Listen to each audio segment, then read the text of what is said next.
to A Well-Designed Business. My name is LuAnn, and I'm so glad you found this podcast. Together with my husband Vince and our partner Bill, we have grown our company Window Works from the ground up.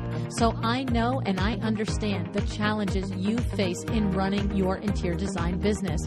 I also know that your talent alone isn't enough to ensure your success.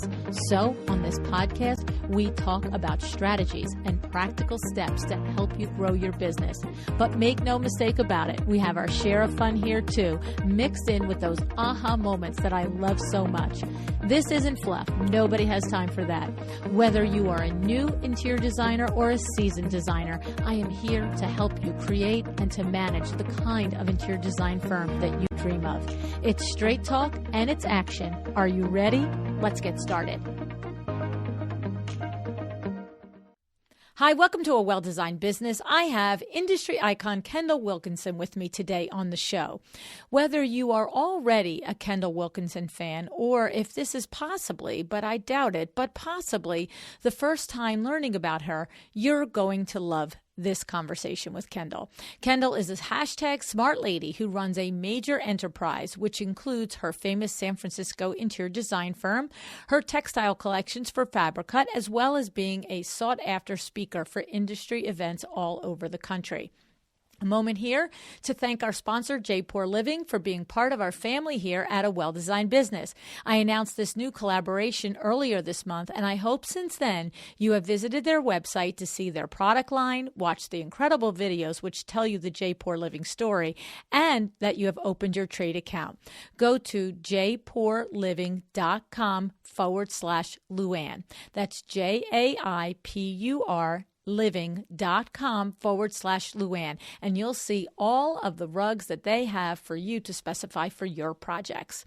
So Kendall Wilkinson is a California gal, and she has had a pretty interesting life. Before she opened her design firm almost 28 years ago, Kendall had a career in film and a stint with a rock band. I know, right? Now you really want to meet her, right? We didn't even get to these aspects of her life in this conversation today, but I'm sure I'll be having her back on the show, and I promise to dig into those particulars. Now, for today, Kendall shares tons of perspective on her experience in growing such an esteemed and successful firm, from talking about budgets to clients to discovery call practices to her experience in the 2008 recession, where she had to use guerrilla marketing strategies to build a pipeline. All great stuff. Kendall's work has been featured on the pages of Architectural Digest, Elle Decor, House Beautiful, Traditional Home, and Wall Street Journal, just to name a few, along with participating in numerous showcases over the year, including San Francisco Decorator Showhouse, Elle Decor Showhouse, and Luxe Magazine's Maison de Luxe Showhouse. Kendall has also served on the prestigious board of the Institute of Classical Architecture and Art. I'd love to introduce you to this very accomplished lady.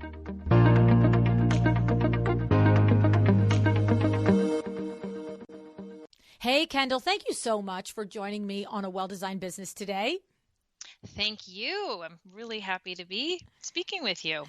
I am too, Kendall. You don't know how long I have been looking at your fabric books in my showroom because, oh, good. Yes, I mean, to me, it's like, whoa, I'm talking to Kendall Wilkinson. I have been specifying and using her fabrics from Fabricut, for what? It's like 4 years now since you've had your first launch with Fabricut. Is that right? That is right. And I'm really happy to hear that. I love that. Yes. No, Kimberly and I both at Window Works, we love the fabrics that you have for Fabricut. We love all of the Fabricut line. It's a great, I've had a Fabricut account not quite as long as my beloved friends and my sponsors at Cravit, but a couple of years on the heels there of Cravit. And our current sales rep, Angela, is just on the ball and is always responsive. And so we're really thrilled to have them as part of the Window Works family. And of course, like I said, I was like, I'm going to be talking to Kendall Wilkinson. This is pretty awesome. I wish everybody felt that way. I'm sure they do. They just might not have a chance to tell you. Right. So here's the other thing. What really excited me about this conversation, Kendall, is, not only the little star power there that you have in my mind, with knowing that you have accomplished so much in that regard of designing fabrics and the beautiful work that you put out there. But of course, when I get ready for an interview, I do my homework, and to see that you are in business 27 years and to learn that you have a staff of 30 and, managing licensing deals and designing custom furniture, like my brain starts to say, okay, this has got to be one pretty locked down lady to have this much going on. And these are not normal projects. These are very high level projects. You're doing commercial design, you're doing residential design, and of course the furniture and the fabric design. So I'm really looking forward to understanding how you personally manage your responsibilities on the back end, your philosophy on how and what creates success, and also the execution throughout with your staff. So let's start with, share with me, if I just said to you, Kendall, why do you think you have been so successful as opposed to any number of colleagues I'm sure you've come across in your 27 years that maybe their firms didn't last, or they decided to close, or they just don't enjoy all of the different revenue streams and things that you have going on? Any thoughts right out the gate on that? Yeah, that's a good question. I really think it has a lot to do with the fact that we are really good creatively, but we're as equally good on the business side. And we have incredible systems within the firm that we use. We create budgets. I come from a bit of a business background as well as a creative background, and I have seen a lot of what works and doesn't work.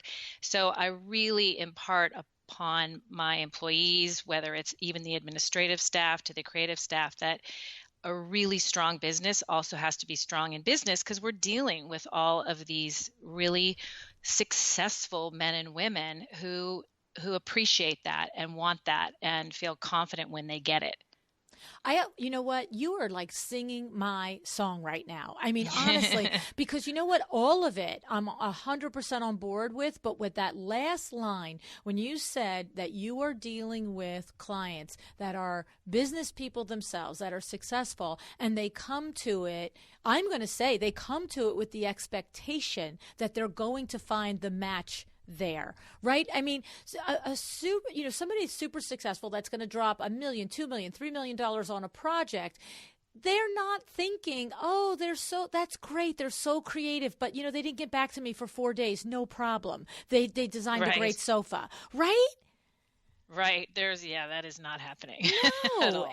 I mean, that's the thing. It's like when we look at ourselves as business people and we conduct ourselves that way and we hold ourselves to that standard and that level of expertise, then it can be recognized in someone who mirrors that level of expertise. And now all of a sudden, if you match your design skills with that, that's how you get those bigger and more prestigious jobs, right? That's how you become a luxury full service firm. Yes or no, right?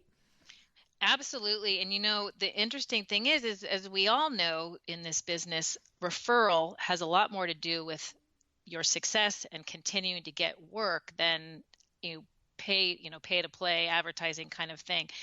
And the way to get those referrals is if you do both sides well. And I know that when I have people call and say to a past client, look, I'm looking to hire Kendall Wilkinson, what do you think? A lot of what I hear that people say is, well, we love our house. It feels amazing to come home to. And she was really easy to deal with, stuck to the timeline, stuck to the budget. And when there were things that she needed to alert us about, she did that before we had the problem. So I think that is a really good, keep me going. So that's the good news. Well, because if we just look at it at face value, the referral can see the work. They can see the home that you created for their friend or acquaintance. They can see your website. So when they're asking the friend or acquaintance for their opinion on working with you, they're not really technically asking if you can create a beautiful space, right? I mean, that's the obvious result of what you've done. What they're asking is, to your point, did she communicate? Did she deliver on time? Did she deliver on budget? And how did she handle problems? Those are the things they want to know, right? Absolutely. Yes. Yeah. And they want to be heard. And, sometimes that is a skill that a lot of people don't necessarily use as well as they should. And I know that I happen to be really good at that. And I'll even be in a meeting with some of my designers, and we will walk away from the meeting, break down what happened, and I will have heard something that they may have missed, or they were paying a little more attention to something that seemed more grabbing to them. And so it's really nice for us to be there and talk about it and really break down what we each heard, so that we can make sure that we've heard everything that we need to apply, whether it's creatively or technically. I love that. I love that. I do the exact same thing with the people that work for us at Window Works. I have Kim, Rich, and JC, and these are all sales reps selling custom window treatments and awnings. And it's interesting because just a tiny little thing. Rich and I went on a sales call together. I was doing a ride along with him for that day. And at one point, we were there, an hour and 15 minutes doing motorized shades and talking about awnings for the commercial building that the gentleman also owned. And at one point after we were there, once we were almost done measuring, I said, we're going to take 15, 20 minutes to get our measurements now, after we did our whole presentation and we had our whole discovery conversation with them about their needs and everything.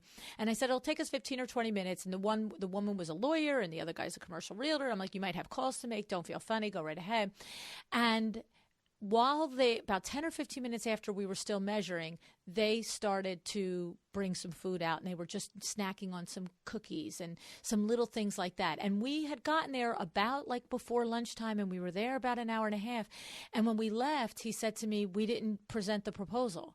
I said, because we would have needed another 45 minutes, and they were hungry. They were ready to eat, and we would lose them. Their blood sugar was probably dropping. Right, you know what I mean? Yeah, I said, and just the fact that they just started noshing on, things like that. And I'm looking at my watch. I said, no. We're out of here. We'll put our proposal together. We'll call them this afternoon. And he just looked at me, and I said, you got to watch for the cues, buddy. You know what I mean? You got to watch for the cues, right? Yes. Yeah, that is so true. And because you're right, when you lose them, you lose them. I mean, and I don't want to lose them when I'm about to talk money. I want them fresh and ready to go. That's very important. Exactly. So, and it was interesting, just the tail end on all that is when we were leaving, and of course you wrap it up and you say everything you're supposed to say. She says, did you want us to sign anything now? And that's what I said to him in the elevator. I said, we're good. I said, she was ready to give us the signature. She doesn't even have a proposal yet. We're good. We're better that we erred on the side of letting them have some lunch, Right. Yeah. No, and I think that's a skill. I really do. Yeah. I don't think everybody has it. And I think, when you do have it, it's not necessarily a learned skill.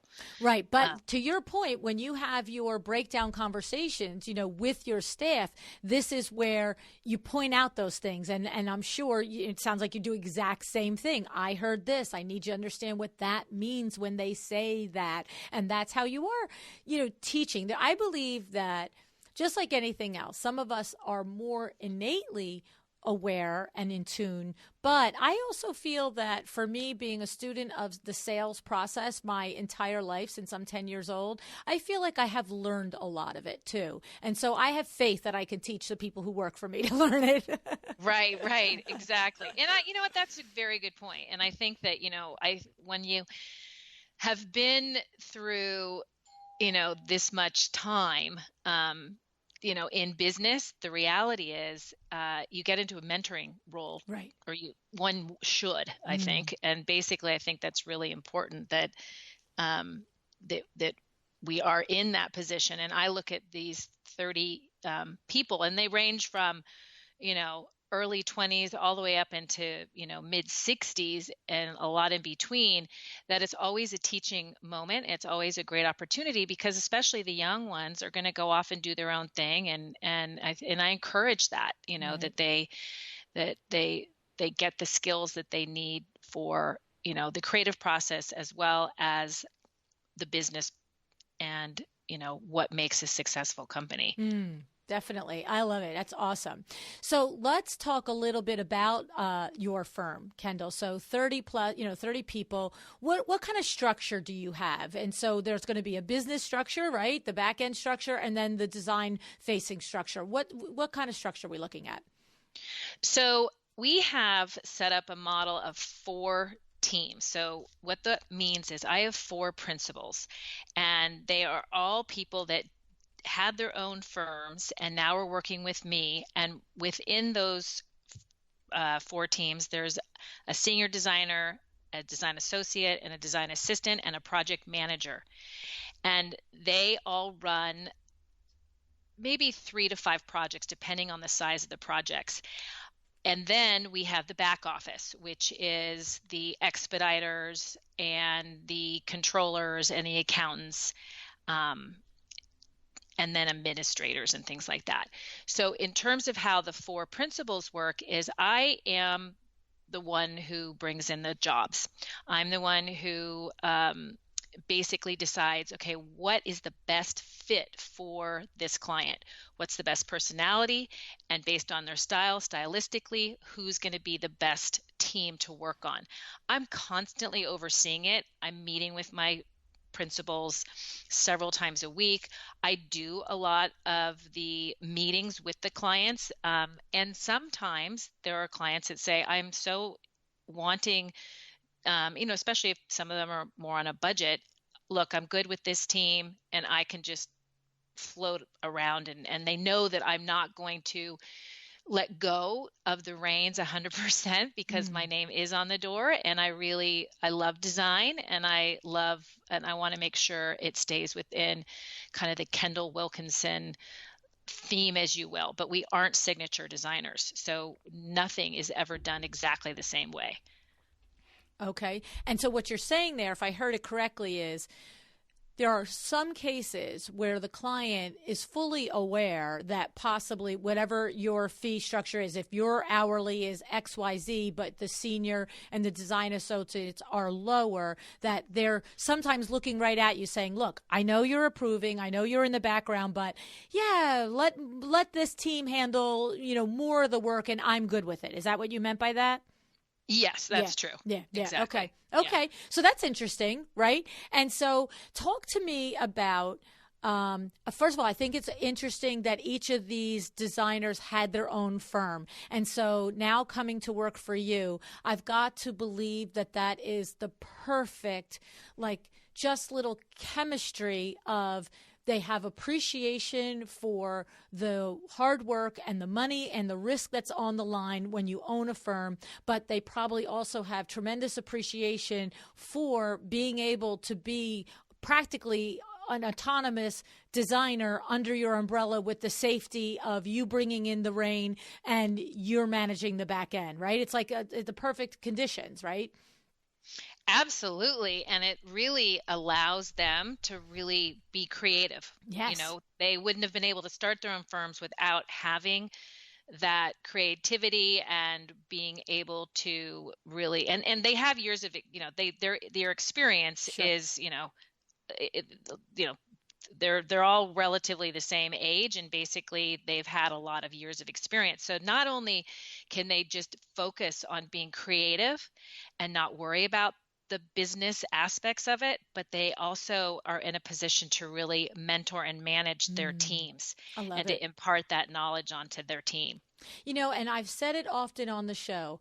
We talk about the E-Myth book by Michael Gerber, where, the technician is there designing, and looks at the principal out at the networking dinners and out at the speaking engagements and out at the lunch meetings and this and that, and thinking, I'm the one doing all the work here, and he or she's getting all the credit. So they open up their own firm and they're like, oh, I don't get to design anymore. Right, I'm not doing right. the thing that I love. And so we always know that there is that is such a valuable role to any business owner, to have someone that has, and that's why I think it's awesome that each of these people had their own firm, because they already have made a conscious choice that this is where I'm happy. I want to design all day. I want to lead this team. But I don't really want to put my name on the mortgage and make sure the bills are paid. I just want to be responsible within each project and answerable to you on the profitability on it. But what a great, great thing. That's awesome. I love that. Yeah, I think, and this is my team has doubled in the last 4 years, I think. Whoa. 4 or 5 years. And you know, there was some bumps that we had to kind of work through. How does this look, and what is my role? And as Kendall, what is your role these days? And the nice thing is, it is actually allowed me to be more creative too. Even though I'm still the one who, yes, I'm now taking on, I'm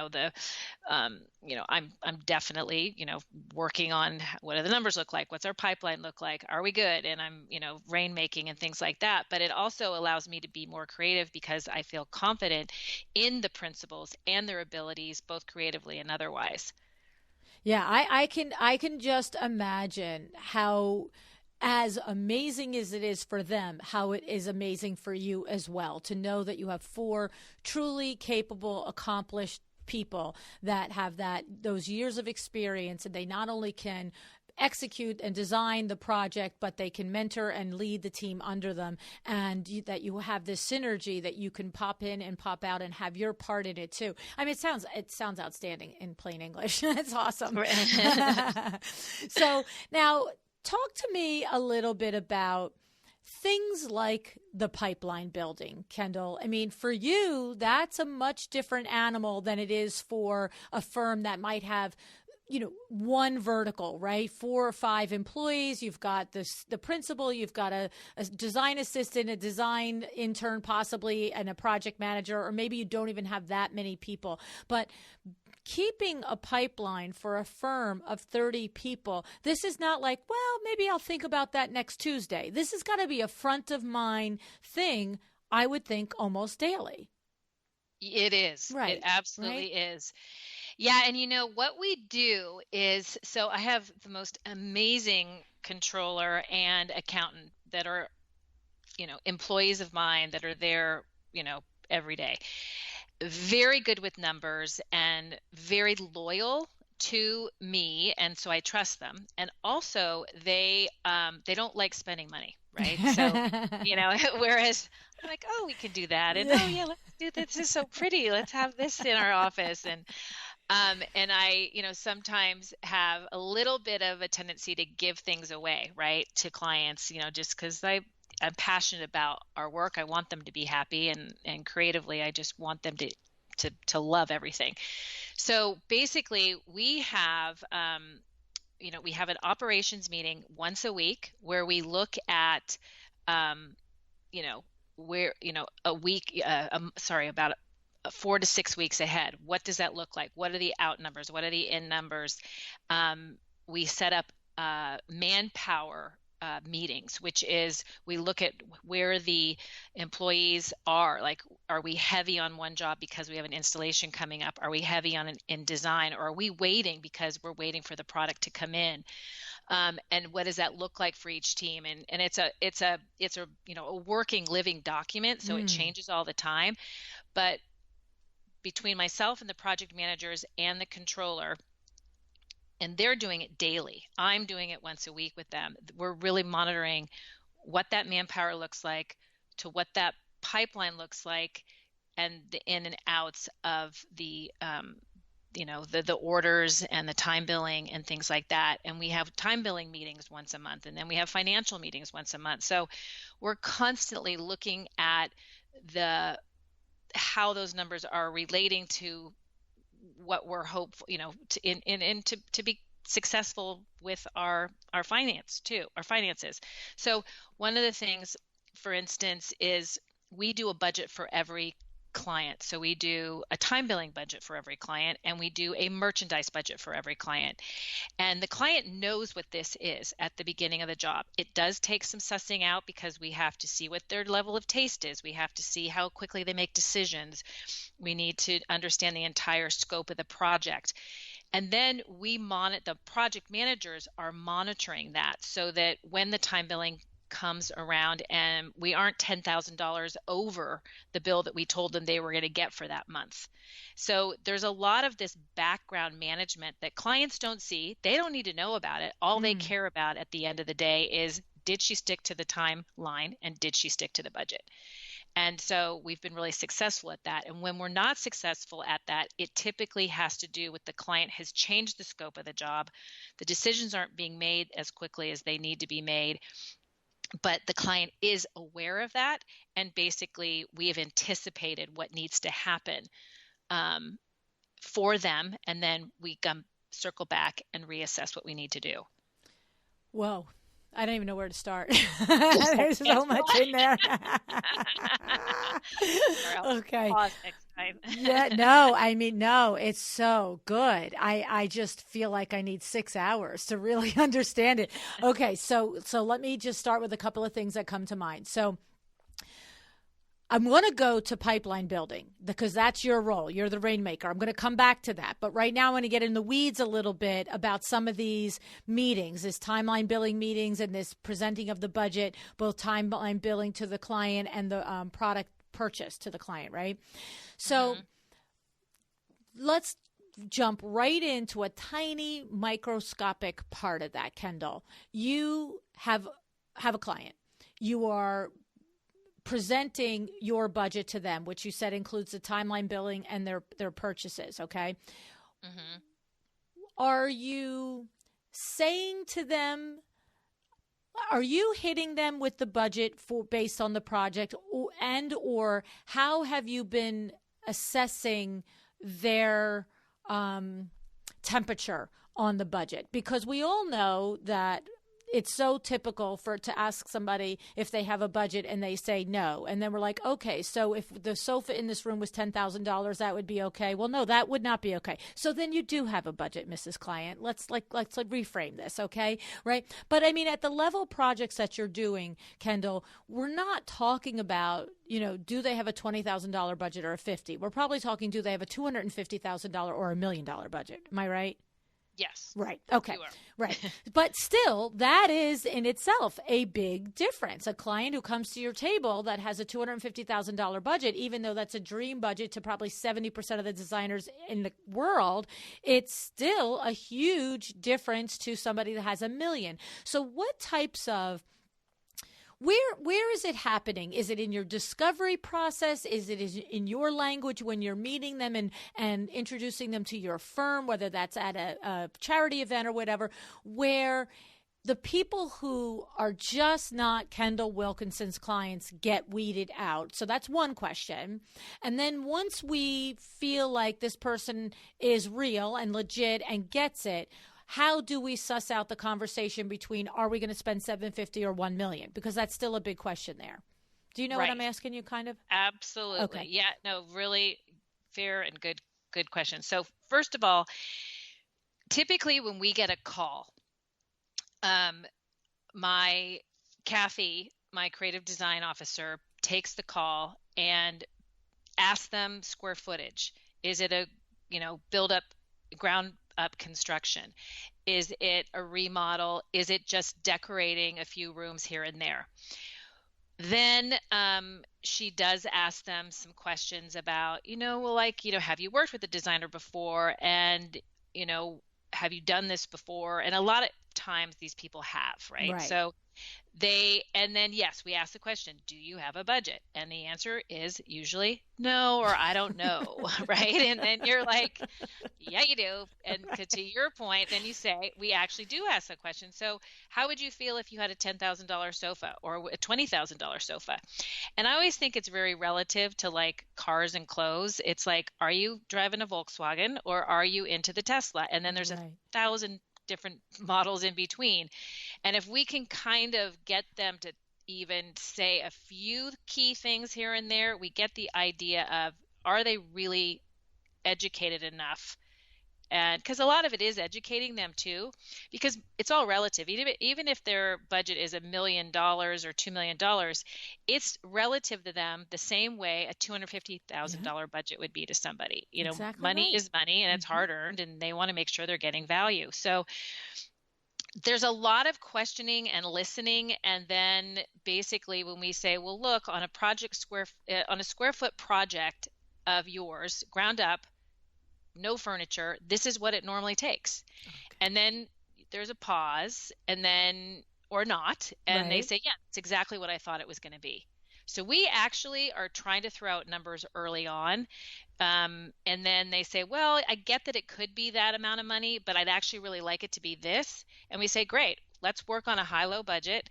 And we're going to decide, okay, is it $750 or $1 million? You want to spend $750. I'm telling you it's going to be $1 million. What's the in between, and what do you get for $750 versus what do you get for $1 million? I love it. And so we show that to them. I love it. And so that's so funny that I picked that example. Is that truly like an example that Kathy may use as far as the price of a sofa, or do you use other types of examples? No, it's the price of because it is the price of a sofa, because what people don't understand is, or window treatments too, by the way. Yes, so yeah. What are the big ticket items, right? Very well, the window treatments are a lot more money than people imagine because of the amount of yardage in the fabric that you need. What is the style of them and the labor that goes into them? And then you've got the hardware and the installation and the whole bit. You're 100% more well aware than I am. But I mean, I think that people, and I sometimes use even just the pillow. It's like pillows and end tables for the size that they are tend to be really expensive. And people go, what the heck? How can I spend, $500 or $700 on a pillow? Right. So it's a lot of that. And then I will, go meet with them. And then I also, this hopefully doesn't cost me a bunch of jobs, but basically, we go to the house or we go to the situation and we say, wow, this is fantastic. They get it. They get the style. They get the taste. This is going to be amazing. Or we say, oh my gosh, wow, okay, they don't understand this business. They don't understand what it takes.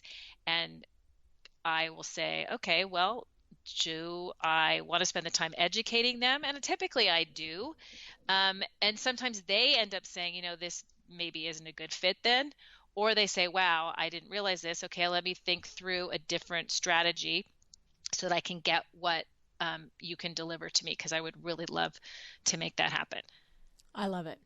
I think it's awesome. And, it's funny because first of all, just to go back to the comparison, that can happen at any level, right? So at your level, we're saying, well, okay, you're not sure about your budget. Would it be, how did you feel about spending $10,000 on the sofa versus $25,000 on the sofa? Or how do you feel about pillows costing $500, right? Somebody else, an entry-level designer, baby designer, might say to somebody, how do you feel about spending $2,000 on a sofa? You know what I mean? Because we all know we can go to Macy's and get one for $500. I mean, you know what I'm saying? Right. Right? Yeah. And so if the the client's like, well, $2,000 on a sofa, we have the same red flag, right? Is the point. But I love that your person, your gatekeeper, Kathy, is having these conversations. And the other part of the conversation that I think is very important to bring up is that I'm sure through many conversations with yourself and Kathy, you have come up with this tiny little metric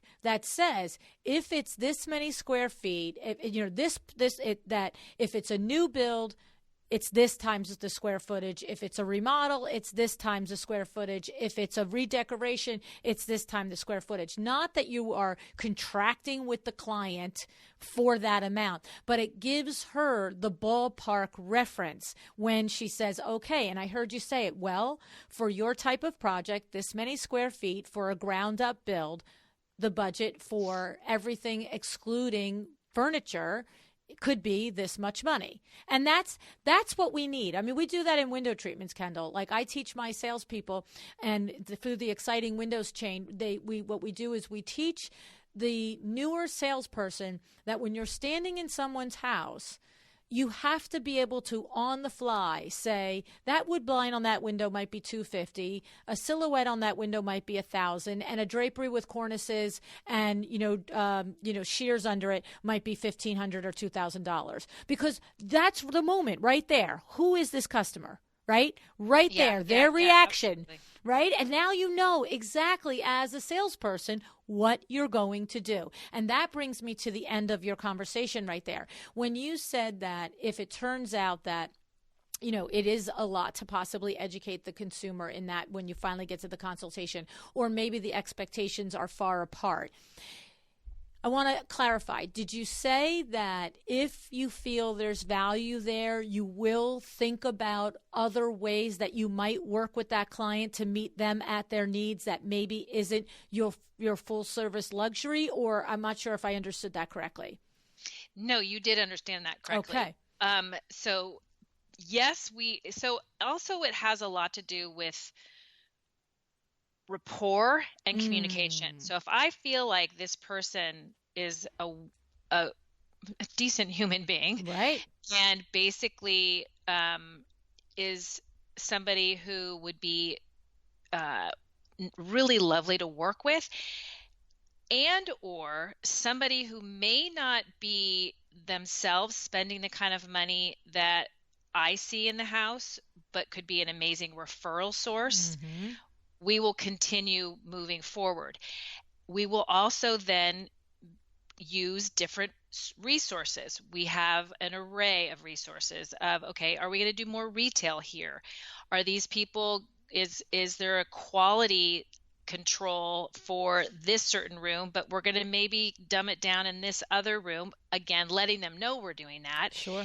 And showing them, okay, so here's what you get for, here's what you get for the Macy's $500 sofa you pointed out, and here's what you get for the custom sofa that my upholsterer is going to make.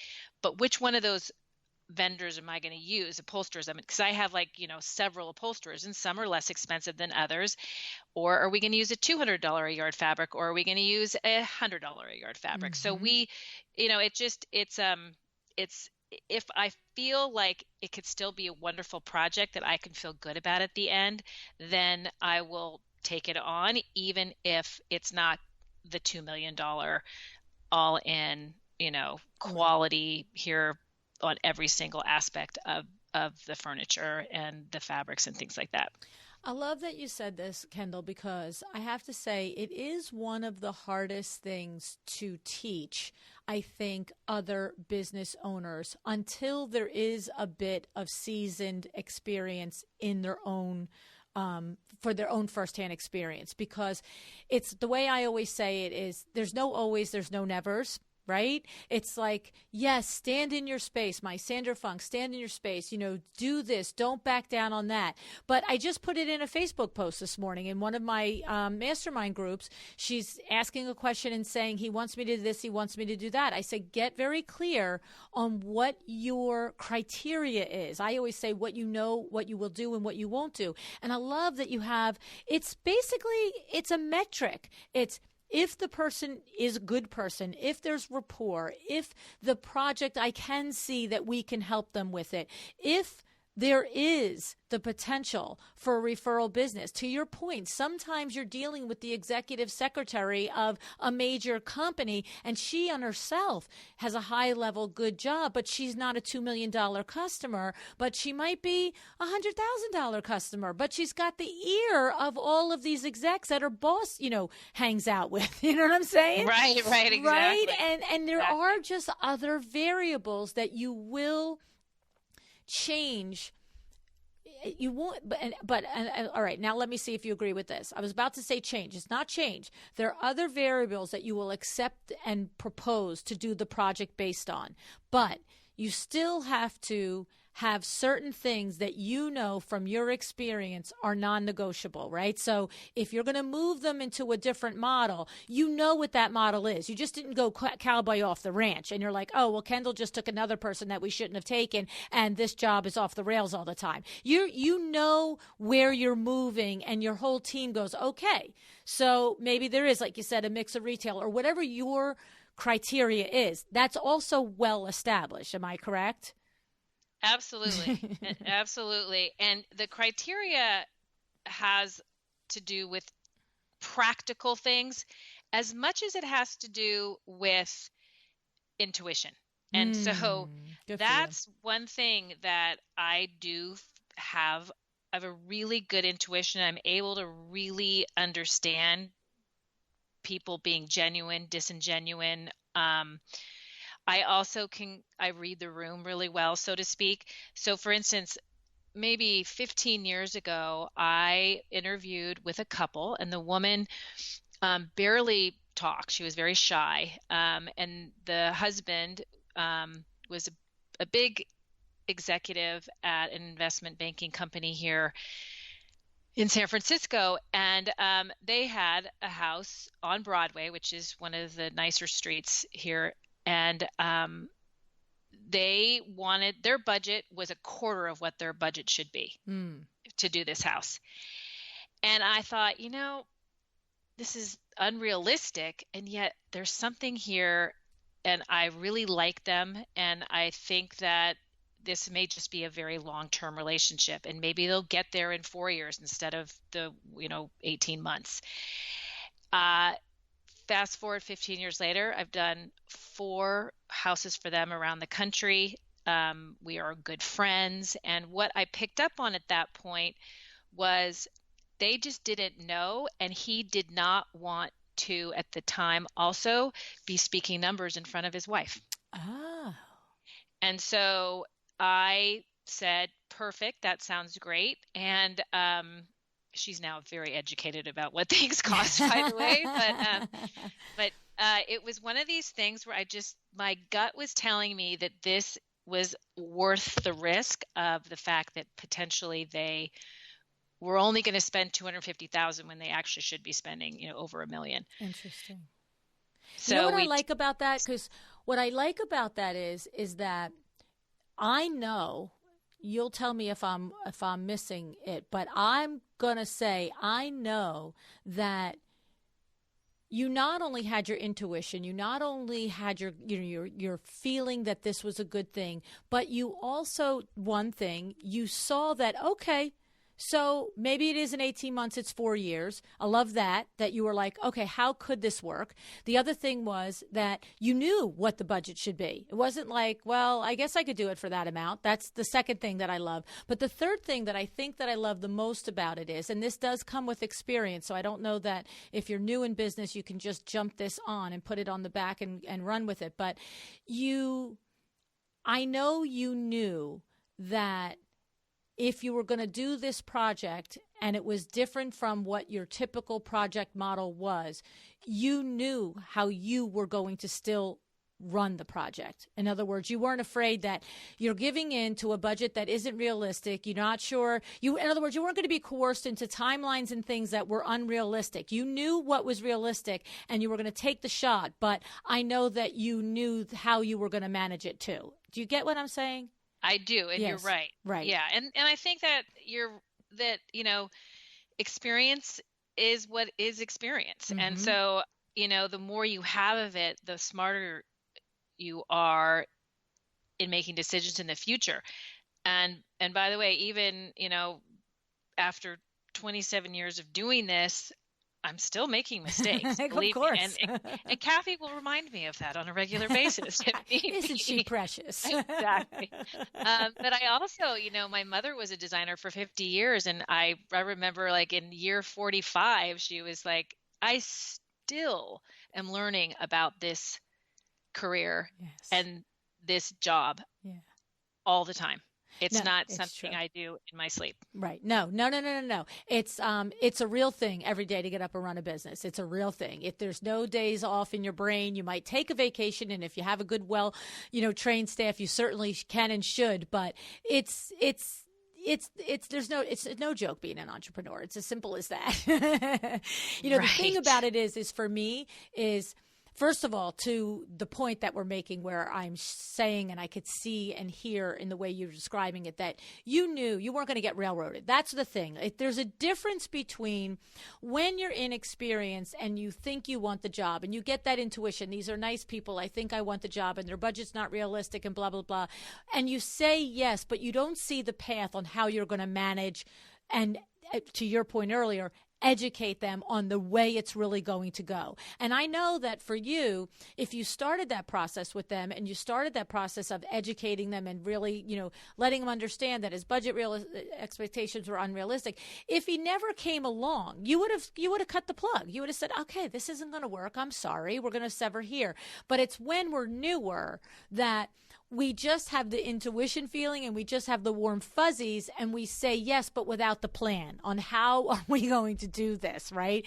And Right. it comes, all of us, it comes from doing it that way without the darn plan, right, Kendall? And getting our knees cut off, right?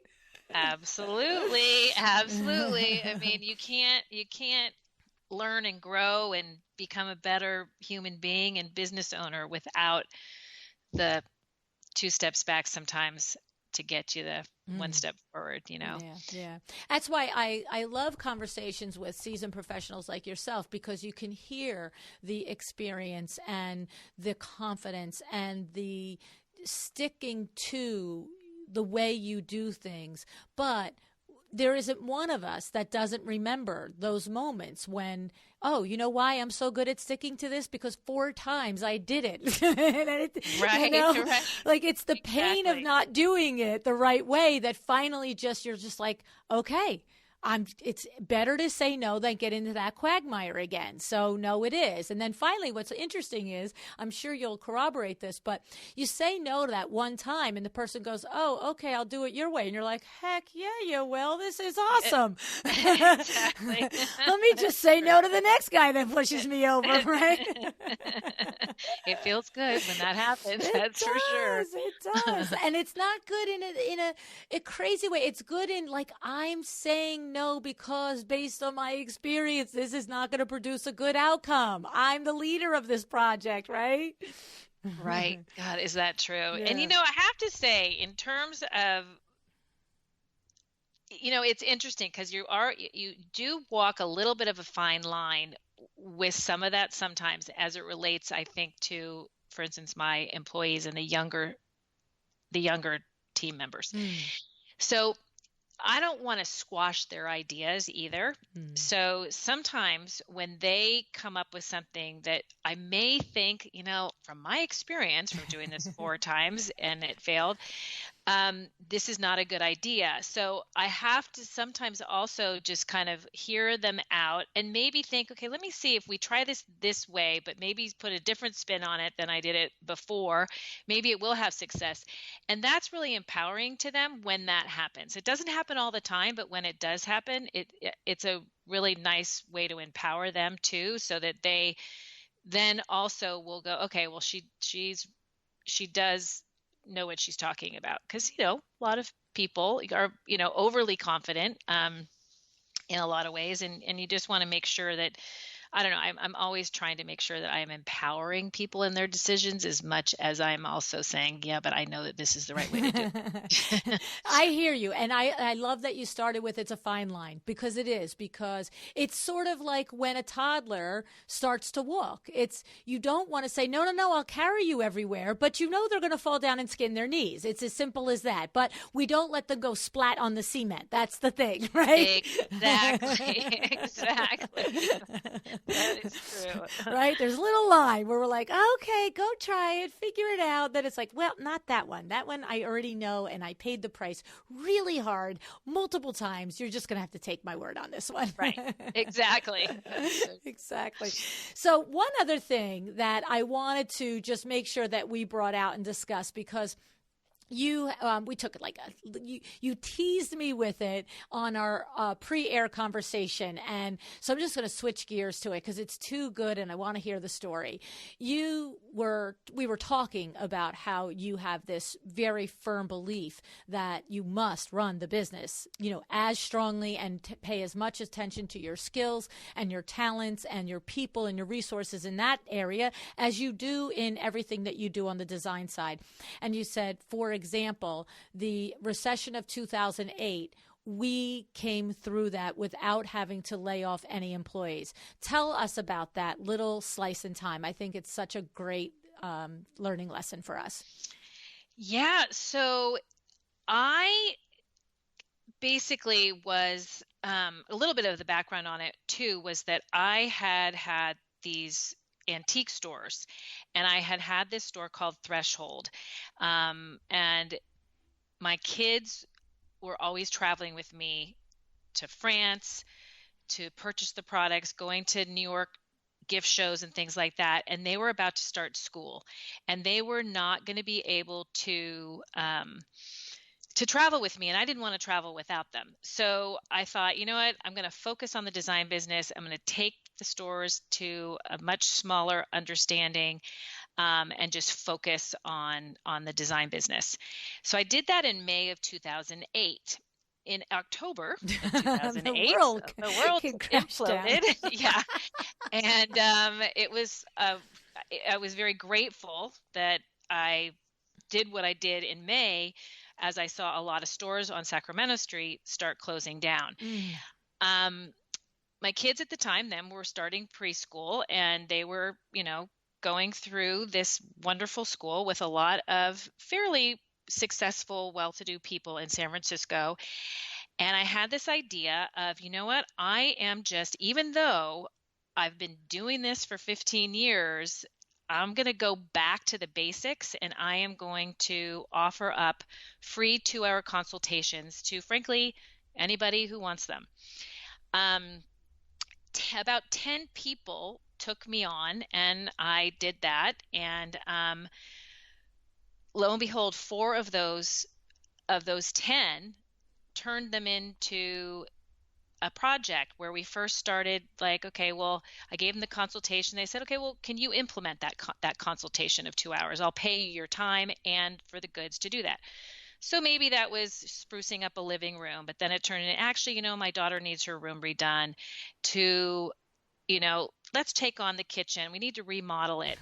This happened on 4 different potential clients, turning into major clients, which turned into now a relationship 12 years later where I've done 2 to 3 houses for each one of those people in its entirety. So That's it amazing. kept the business going. I didn't have to lay off my employees, and it was a good idea, I guess. You're darn right it was. Yeah. So this is what I love about it, is that you are 15 years in business at this point. You are, successful. You're seasoned. You're not, my first design project. And yet you look around at the other, the opportunity of this pool of people that are connected to this, school, and you say, what might be valuable to them? And you don't think, this is what I love, Kendall, you don't think to yourself, well, if I give them a 2-hour consult for free, will they think I'm not a good designer? Will they think I'm not successful? Will they think it's not valuable? Like you said, I got to keep the doors open. Right. How am I going to do that? Right. And so share with us, how did you make it known to the peers of your, of the parents in the school? Did you send a letter? Did you just start talking in the lunch line? Like, how did you make it known? What did you do? Well, first of all, I think what you said earlier about how do you do this without making it look like, why should she be doing this? Is something wrong? Because that did go through my head. Right. I'm sure it did. It went through mine. I was like, well, yeah. It's like, okay, wait, is she, But then I went, she probably needed to just say, I don't care, LuAnn, I got rent to pay. Yeah, exactly. And I did that. So after kind of going, is this a bad idea? I thought, you know what, let's just put it out there. So At first, what I did was I kind of wanted to get my feelers out there. So I put it out there to people I knew a little bit. Not These were all people I didn't know very well. Right, because it's new school for you, right? Yeah, exactly. And so, and a lot of the a lot of the moms were not working moms, and I didn't want to. I wanted, because I wanted to be a part of the community. I kind of was just a little bit more social than I normally was. And then I would say to them, hey, I am, they'd ask me about the business. And then I'd say, I am actually doing consultations right now, complimentary, and I'd love to come by your house and talk you through it. And they were, wide-eyed and, my gosh, that would be so great. Are you sure? And I said, yeah, I actually was honest with something like, I'm just trying this on. I want to see, how this goes. And I'm actually kind of craving more of the creative process right now. Love it. And then when I saw that was successful with a few people, then I did send out an email. I love it. And I actually was a little surprised that not more people took it on. And what I came to find out over time was that people were a little bit intimidated or embarrassed to have me come to their house for free. Or you mean because it was free, or because they were embarrassed by their house? They were embarrassed by their house. Right? It's so crazy. It's what I always say. Take the story out of your head that you just created for that other person, because they have the legitimate story in their own head. You just made something else up, what they thought, right? So here you're wondering why maybe more people, of course you didn't need to wonder. 10 people took you up, 4 turned into great projects. But if no one had, you could sit around and make up 1,000 stories in your head why they had it and not really know any of which are true and which are not, right? Correct. Yeah. Yes. Yeah. Yeah. Mm-hmm. So I love that. And what I love is, because from a sales standpoint, there is a good lesson in there. From a sales standpoint, when we give something away, we do always want to tell somebody why we're giving it away. And the reason doesn't have to be super dramatic, but it's nice for people to sink into a reason. And as simple as, I mean, your reason could have been, I'm new at this school. And I just want to do a little pay it forward here. I feel like it's a great way to get to know some of the families in the school. And I thought to myself, well, what could I do? And like me, I would go to a self-deprecating thing. I'd be like, I'm not really the best baker in the world, so I'm not going to make you cookies. But you know what? I'd love to come over and help you with, some ideas for designing your house. It's just like a get to know you. You know what I mean? Like there's anything, whatever somebody could just say, oh, okay. Like it's almost like they need a little reason to feel like they're helping you too, right? Correct. Yeah, absolutely. Yeah, that is very true. Yeah, I love it. Oh my goodness, Kendall, I swear to goodness, it's an hour. I need 5 more. This was awesome. Talk for 5. Me too. So, oh my goodness, I loved meeting you. Thank you so much. I have to definitely look you up, and when we're at markets together, and we're going to have to probably have you back on again, and because there's more things we could go through, the project management and how you run your verticals of your teams. I didn't even get to how you rainmake when you build your pipeline. Oh, definitely. Please tell us you'll come back. I would love to. I would absolutely love to. Thank you so much. It's actually really fun to talk about this too, because, it's not something you really do talk that much about. And again, wanting to be in kind of that mentorship role more so now. This is a really great platform. So thank you so much. Oh, thank you. Thank you so much. I'm looking forward to our next one, Kendall. Me too. Thank you.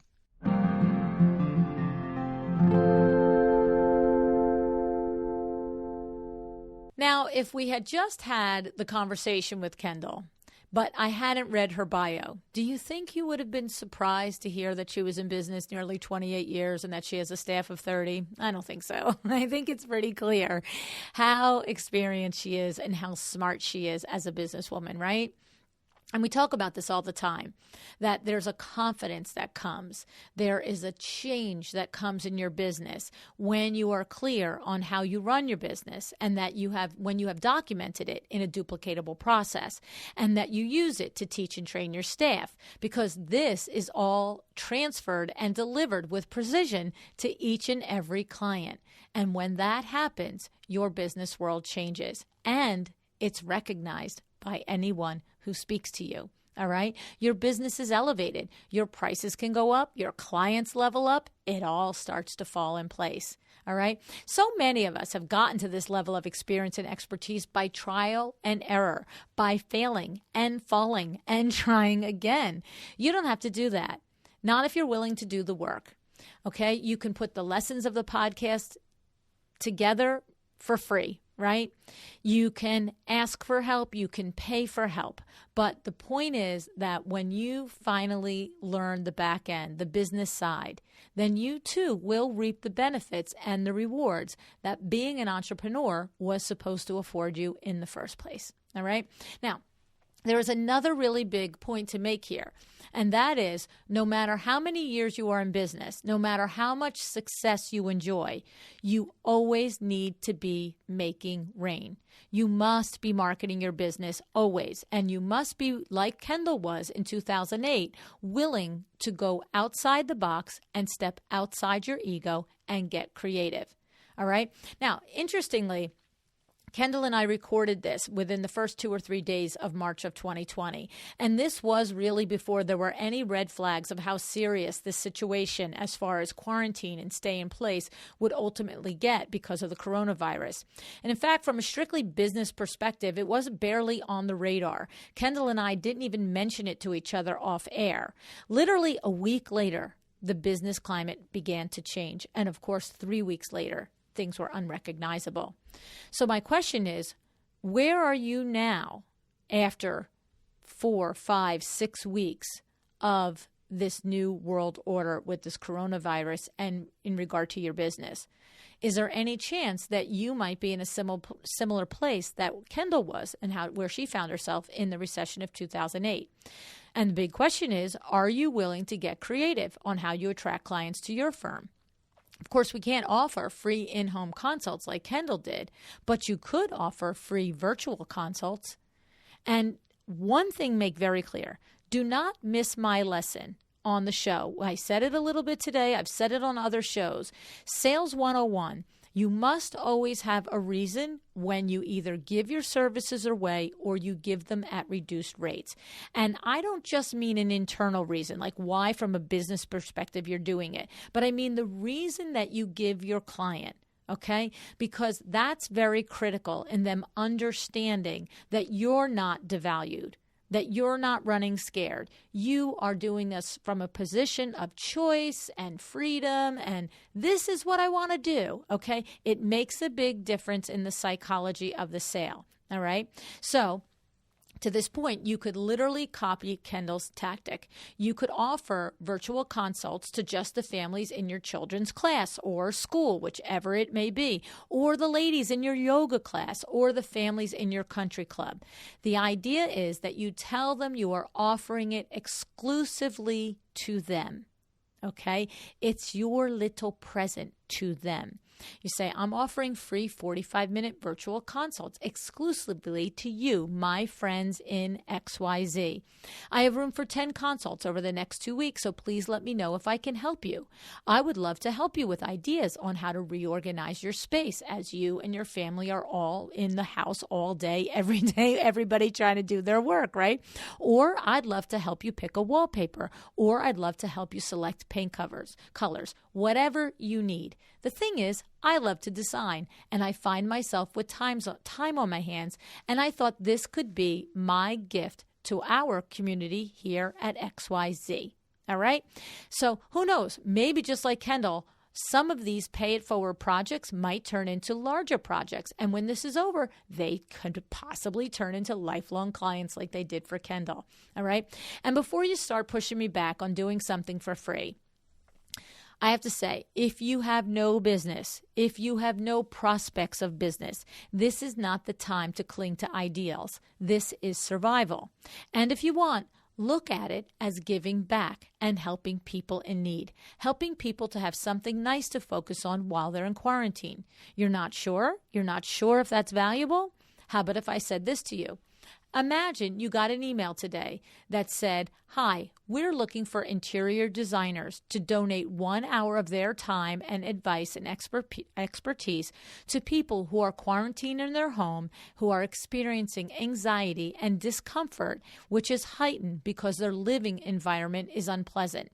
Would you do it? Of course you would. Of course you would. I know you would. So one of these people that you reach out to might be in that boat. Somebody might be sitting there thinking, this whole thing has got me scared to death, and being in this house is making me crazy. Okay? So just spin it in your head. If you need to do something like this, just like Kendall did, in order to save your business, look at it as both a gift for you and a gift for them. All right? We clear? All right. Now, huge thanks to Article for sponsoring the show. And a reminder, if you do set up a few of these consults and they might like a few new items in their new home, maybe possibly some mid-century styled furniture, then Article is the solution for you, because it is fast, quick, and reliable delivery of furniture within days, not weeks. Article has just the right price point along with the super quick delivery, which will resonate with exactly this type of consultation. So open your trade account today at welldesigned.article.com. That's welldesigned.article.com. So I promise to invite Kendall back. We have so much more that we can learn from her. All right. In the meantime, check out her textile line at Fabricut.com. Thank you so much for joining me today. Please be safe. Work hard if that's what you want to do, or rest well if that is what you want to do. It's your choice during this insanity. Just whatever you do, do it your best and decide to be excellent.